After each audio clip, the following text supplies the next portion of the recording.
बच्चों, जो हमारे घर के अंदर टीवी सेट है या मोबाइल आपका लैपटॉप है, कंप्यूटर है, इसको ऑपरेट होने के लिए ऑपरेटिंग वोल्टेज चाहिए 25 वोल्ट या थोड़ा सा इससे ज्यादा, यानी 25 से 30 वोल्ट चाहिए। जबकि घर के अंदर वोल्टेज आ रहा है, जो आपकी बोर्ड से लाइन आ रही है, उस लाइन में जो वोल्टेज आ रहा है वो 220 वोल्ट आता है। तो 220 वोल्ट पर ये सारे डिवाइस कैसे ऑपरेट हो जाते हैं, या यूं कहिए कि अगर आपके घर के अंदर माइक्रोवेव ओवन है तो माइक्रोवेव ओवन में जो क्लिस्ट्रॉन गन लगी होती है, उस गन को ऑपरेट होने के लिए जो ऑपरेटिंग वोल्टेज चाहिए वो 4000 वोल्ट चाहिए। इतना ज्यादा वोल्टेज या इतना कम वोल्टेज ये कैसे चेंज हो जाता है कि वोल्टेज पहले 220 था, हमें चाहिए 25 से 30 वोल्ट, या चाहिए हमें 4000 वोल्ट। तो ऐसे वोल्टेज को चेंज करने के लिए कोई तो ऐसा डिवाइस होगा जो इन सिस्टम्स के अंदर लगा हो। बस इसी डिवाइस का नाम है ट्रांसफार्मर। चलिए, मैं कुतुब सर आपका स्वागत करता हूं अपने यूट्यूब चैनल कुतुब सर में, और आज का हम टॉपिक पढ़ेंगे ट्रांसफार्मर। तो चलिए शुरू करते हैं, ट्रांसफार्मर क्या है। तो ट्रांसफार्मर एक ऐसा डिवाइस है जो एसी वोल्टेज को either high to low, high voltage को लो वोल्टेज में कन्वर्ट करता है या लो वोल्टेज को हाई वोल्टेज में कन्वर्ट करता है। फिर से सुन लीजिए, एसी वोल्टेज को डीसी को ऑपरेट नहीं करता है ट्रांसफार्मर। क्यों नहीं करता, उसका कारण भी अभी समझ में आएगा। एसी वोल्टेज जो होता है उसका जो वोल्टेज है, उस वोल्टेज की वैल्यू को कम करता है या बढ़ा देता है। बस ये काम है किसका, ट्रांसफार्मर का। तो what is transformer? Transformer is a device which either converts high voltage AC into low voltage AC or low voltage AC to high voltage AC। ठीक है, ये इसका काम है। क्लियर? डेफिनेशन आप देख सकते हैं, आप इस तरह से लिख सकते हैं इसे। अब ट्रांसफार्मर में हम सबसे पहले क्या देखेंगे कि ये किस प्रिंसिपल पर वर्क करता है। तो बच्चों देखो, इसका हम प्रिंसिपल जानने की कोशिश करते हैं कि आखिर किस प्रिंसिपल पर यह वर्क करता है, इसका सिद्धांत क्या है। तो ध्यान दीजिए, अब आपने इलेक्ट्रोमैग्नेटिक इंडक्शन जब हमने पढ़ा था तब हमने देखा था कि एक कॉइल है आपके पास में, है ना, और उसी कॉइल के पास में एक और कॉइल रख दी जाए, जैसे ये कॉइल, और इसी कॉइल के पास में एक और कॉइल रख दी गई। अगर हम इसके वोल्टेज में चेंज लाएंगे तो यहां पर करंट इंड्यूस होगा, है ना। This is called mutual induction. तो mutual induction is the principle. इसका प्रिंसिपल क्या है, म्यूचुअल इंडक्शन। और म्यूचुअल इंडक्शन पॉसिबल ही नहीं है सिंगल कॉइल के लिए। इसका मतलब यहां पर इस प्रिंसिपल को फॉलो कराने के लिए ट्रांसफार्मर के अंदर कितनी कॉइल्स होगी, कम से कम 2 कॉइल। 2 कॉइल से ज्यादा कॉइल के भी ट्रांसफार्मर बनाए जाते हैं। फिलहाल हम बात करेंगे पहले 2 कॉइल वाले ट्रांसफार्मर की। तो पहले हमने देखा ट्रांसफार्मर क्या होता है, अब हम देख रहे हैं प्रिंसिपल। तो प्रिंसिपल क्या होता है, प्रिंसिपल होता है म्यूचुअल इंडक्शन। म्यूचुअल इंडक्शन क्या होता है, डिटेल में आप जानने के लिए आई बटन पर क्लिक कर सकते हैं। और म्यूचुअल इंडक्शन को मैं शॉर्ट में समझा देता हूं कि जब कभी भी किसी एक कॉइल से रिलेटेड मैग्नेटिक फ्लक्स को चेंज किया जाता है तो उसके समीप रखी हुई दूसरी कॉइल, यानी उसके पास में रखी हुई जो दूसरी कॉइल होती है, उसमें भी मैग्नेटिक फ्लक्स चेंज होने की वजह से करंट इंड्यूस हो जाता है। इसे कहा जाता है म्यूचुअल इंडक्शन। तो what is the principle of transformer, mutual induction. अब आते हैं इसके स्ट्रक्चर की बात करते हैं, कंस्ट्रक्शन की बात करते हैं। कॉइल को कैसे रखा जाता है, एक ही कोड पर बनाया जाता है। आप डायग्राम में देख सकते हैं, थोड़ा सा मैं भी यहां पर ड्रॉ करके बता रहा हूं। इस तरह का कोड होता है ना, और यहां पर एक कॉइल वाइंड की जाती है और दूसरी कॉइल यहां पर वाइंड कर दी जाती है। ठीक, ये कॉइल हो गई। एक कॉइल में करंट पास करते हैं, यानी एसी वोल्टेज अप्लाई करते हैं, तो दूसरी कॉइल में ऑटोमेटिकली जनरेट होता है वोल्टेज। अब आप कहेंगे कि सर इसमें तो हमने करंट में चेंज लाए थे, या इसका वोल्टेज हमने चेंज किया था तो फ्लक्स चेंज हुआ तो करंट इंड्यूस हुआ। इसमें तो हमने ऐसा कुछ किया ही नहीं। तो पहले से तो आपने ऑल्टरनेटिंग वोल्टेज लगा दिया। ऑल्टरनेटिंग वोल्टेज क्या करेगा, बार बार अपनी डायरेक्शन को चेंज करेगा, वैल्यू को चेंज करेगा। जब डायरेक्शन और वैल्यू चेंज होगी तो मैग्नेटिक फ्लक्स चेंज होगा, मैग्नेटिक फ्लक्स चेंज होगा तो इससे रिलेटेड मैग्नेटिक फ्लक्स भी चेंज हो जाएगा। जब इससे रिलेटेड मैग्नेटिक फ्लक्स चेंज होगा तो सेकेंडरी कॉइल में क्या करंट जनरेट हो जाएगा। तो कंस्ट्रक्शन में हमने देखा कि एक ही कोड पर बनी हुई दो कॉइल होती है ना। बेसिक स्ट्रक्चर की बात करेंगे हम, है ना। और इसमें जो कोड बनाया जाता है वो एक बल्क मेटल ना लेकर पतली पतली स्ट्रिप्स काट कर लगाई जाती है। यहां पर आप देख सकते हैं डायग्राम, जो एग्जैक्टली डायग्राम है वो ऐसा दिखाई दे रहा है आपको। इसमें इस तरह से पतली पतली स्ट्रिप्स काट कर लगाई जाती है। किसकी? सिलिकॉन स्टील की स्ट्रिप्स काट कर लगाई जाती है, या सॉफ्ट आयरन यूज किया जाता है। अब ये क्यों यूज किया जाता है उसको भी डिस्कस कर लेते हैं। ऐसा करने से इसमें जो हीट, एक्स्ट्रा हीट जनरेट हो सकती थी ईडी करंट की वजह से, वो कम हो जाती है। कैसे कम हो जाती है वो आगे हम देखेंगे। तो कंस्ट्रक्शन समझ में आ गया। देखिए ट्रांसफॉर्मर आ गया। ट्रांसफॉर्मर क्या होता है, प्रिंसिपल क्या होता है, कंस्ट्रक्शन क्या होता है ना। कंस्ट्रक्शन भी देख लिया इसका। आइए अब हम इसके प्रिंसिपल को आगे बढ़ाकर ये कैसे वर्क करता है, इसके वर्किंग को समझने की कोशिश करते हैं। शुरू करते हैं इसका। देखिए दो कॉइल है, primary coil, secondary coil. Primary coil को हमने एसी सोर्स से कनेक्ट कर दिया। एसी सोर्स से कनेक्ट करने के बाद सेकेंडरी कॉइल में सेकेंडरी कॉइल को फ्री छोड़ दिया। जब हम यहां पर करंट में चेंज लाएंगे तो मैग्नेटिक फ्लक्स इस कोड में चेंज होगा। जब मैग्नेटिक फ्लक्स चेंज होगा तो इस कॉइल में भी मैग्नेटिक फ्लक्स चेंज होने से करंट इंड्यूस होगा। पर यूनिट टर्न कितना मैग्नेटिक फ्लक्स चेंज होगा, यानी चेंज इन मैग्नेटिक फ्लक्स या rate of change in magnetic flux.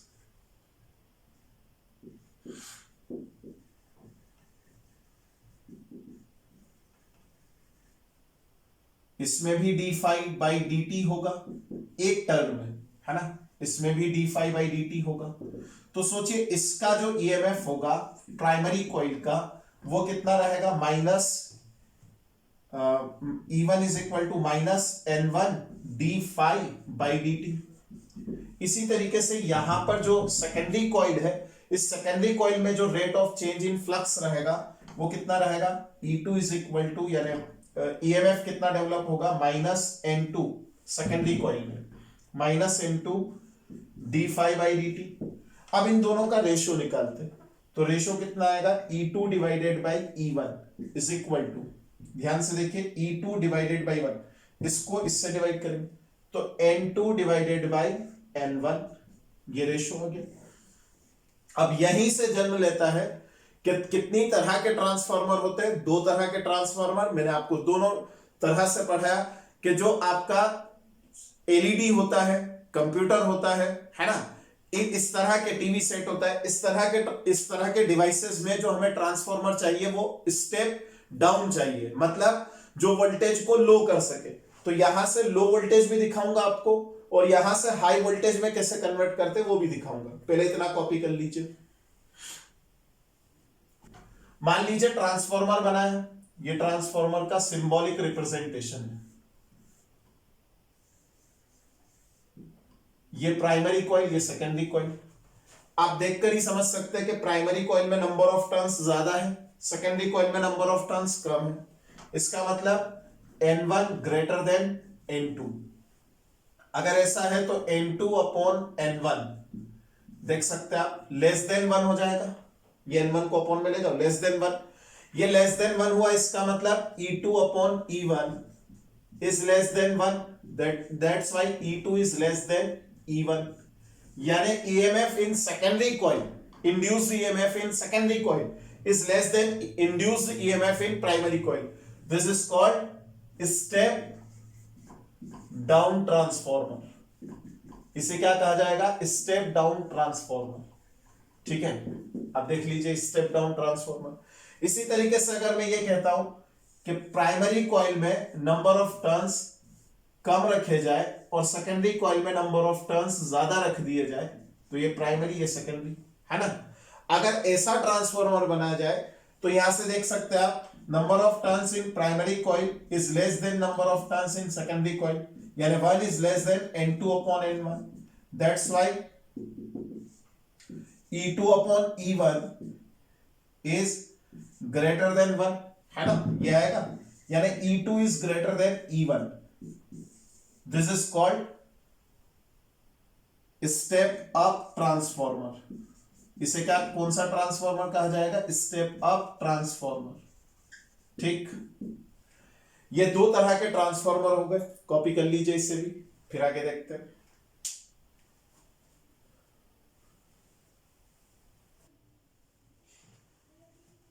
अब हम बात करेंगे efficiency of working of transformer. तो इफिशियंसी को रिप्रेजेंट कैसे करेंगे, eta is equal to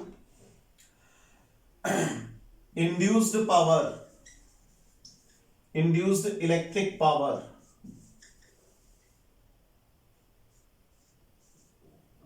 in secondary coil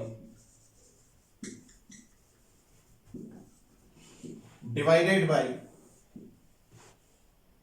applied power, applied electric power in primary coil।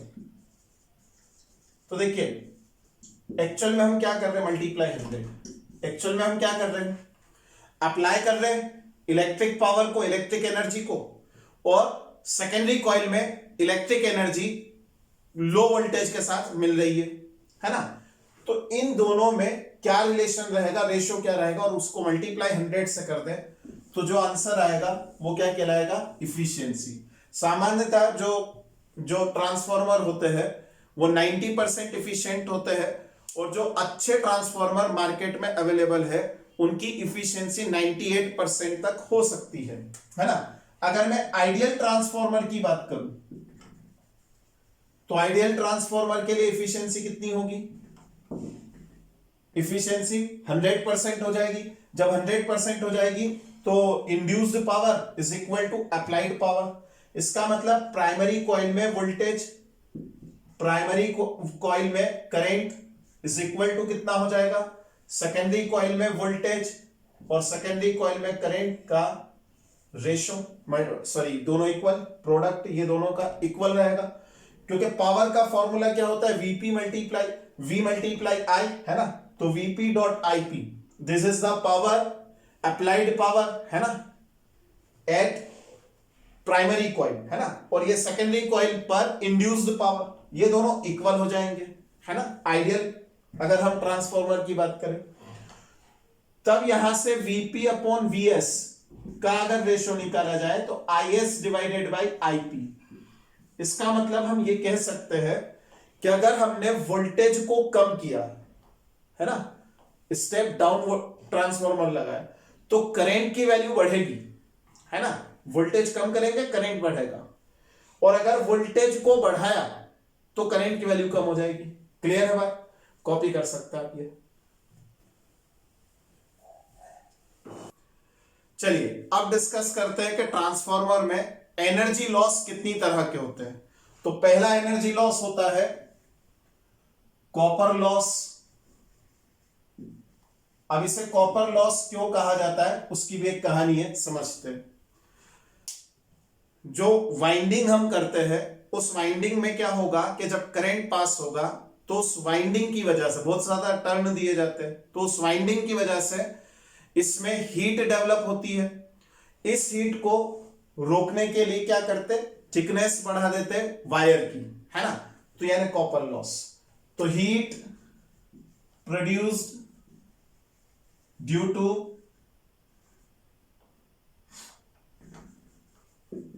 Winding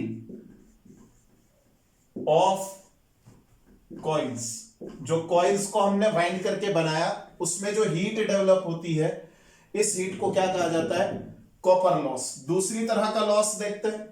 दूसरा लॉस क्या होता है, आयरन लॉस। अब ये आयरन लॉस क्या है समझिए।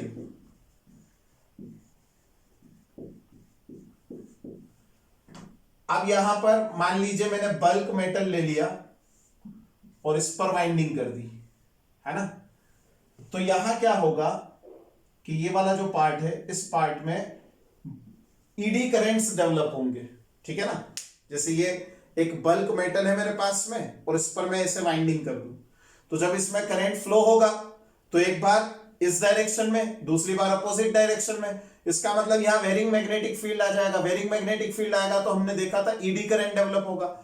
इस ईडी करंट से बचने के लिए क्या करते हैं, इसमें सॉफ्ट आयरन यूज करते हैं, और इस ईडी करंट को कम करने के लिए पतली पतली स्ट्रिप्स काटकर लगा दी जाती है। इसका एक और नाम क्या हो सकता है, energy loss due to eddy current. Eddy current के डेवलप होने की वजह से ऐसा होगा। हमने देखा था कि सिलिकॉन स्टील यूज किया जाता है इंस्टेड ऑफ आयरन, है ना, या सॉफ्ट आयरन भी यूज करते हैं। तो सिलिकॉन स्टील यूज करने का कारण यही है कि उसमें ईडी करंट कम हो जाता है। क्यों कम हो जाता है, उसकी वजह यह है कि जो सिलिकॉन होता है वो स्टील की कंडक्टिविटी और कम कर देता है, मतलब रेसिस्टिविटी और बढ़ा देता है। इसकी वजह से क्या होता है कि जो ईडी करंट होता है वो कम जनरेट होता है, ठीक है ना। तो ये आयरन लॉस। तीसरा होता है हिस्टेरिसिस लॉस। ये हिस्टेरिसिस लॉस क्या है, हिस्टेरिसिस लॉस इस तरह से समझिए कि जब हम किसी मेटल को यानी मैग्नेटिक मटेरियल को बार बार मैग्नेटाइज और डीमैग्नेटाइज करते हैं, तो पूरे एक मैग्नेटाइजेशन और डीमैग्नेटाइजेशन के दौरान इस तरह का हमने कर्व देखा था magnetic effect of electric current में, कि इस तरह की एक पत्ती जैसी शेप का एक कर्व बनता है। इसका जो ये एरिया होता है ये क्या देता है, energy loss during magnetization in demagnetization of a magnetic material. तो हिस्टेरिसिस लॉस होता है। इस हिस्टेरिसिस लॉस को कम करने के लिए सॉफ्ट आयरन यूज किया जाता है ना। तो ये हिस्टेरिसिस लॉस हो गया।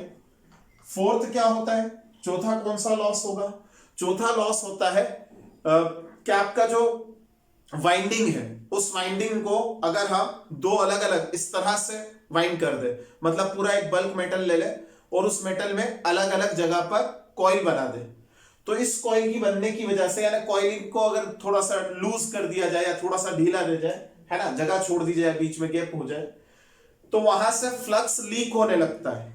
क्या होने लगता है, फ्लक्स लीकेज। फ्लक्स लीक होता है यानी मैग्नेटिक फ्लक्स उतने पार्ट का हमारे किसी काम का नहीं होता है। तो फ्लक्स लीकेज को कम करने के लिए क्या करते हैं, एक कॉइल के ऊपर दूसरी कॉइल ऐसे वाइंड करते हैं ताकि फ्लक्स लीकेज को कम से कम रखा जा सके, ठीक है।